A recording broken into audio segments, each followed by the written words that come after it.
অখিল গগৈয়ে বিধানসভাত শিৱসাগৰৰ বিষয়ে তেওঁ উল্লেখ নকৰে। তেওঁ এই গোটেই পৃথিৱীখনৰ কথা উল্লেখ কৰিব আৰু মুখ্যমন্ত্ৰী গালি গালাজ কৰি থাকিব। সুশান্ত বৰগোহাঁয়ে ডিমৰ কথা কয় আৰু মুখ্যমন্ত্ৰীক গৈ কয় যে ডিমত মাটি আছে দিয়ক, মই মেডিকেল কলেজ ল'ব পাৰিম, দলং লাগে, এইখন দলং হ'লে ডিব্ৰুগড়লৈকে ডিষ্টেঞ্চ ওচৰ হ'ব। সমষ্টিৰ বিধায়কজনে যেতিয়া যুক্তি সহকাৰে কথা কয় সমষ্টিটোত পৰিৱৰ্তন হয়। আৰু অখিল গগৈৰ কথা, তেওঁ শিৱসাগৰ MLA, ধুবুৰী, গোৱালপাৰা সকলোৰে দায়িত্ব তেওঁ মূৰৰ ওপৰত।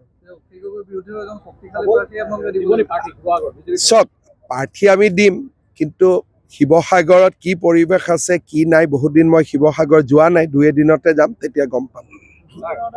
নাজিৰাত দুখনকৈ চিকিৎসা হৈছে চবেই, কিন্তু তাত ডক্টৰ নাথাকে আৰু ৰাস্তা পদূলিও একদম ভাল নহয়। মই চাই দিম বাৰু। নাজিৰাতো ভেঞ্চাৰ MLA আছে নহয়, মানে কামেই নাই তাৰ মানুহ, মানে এইবাৰ কাম থকা এজনক MLA বনাব লাগিব।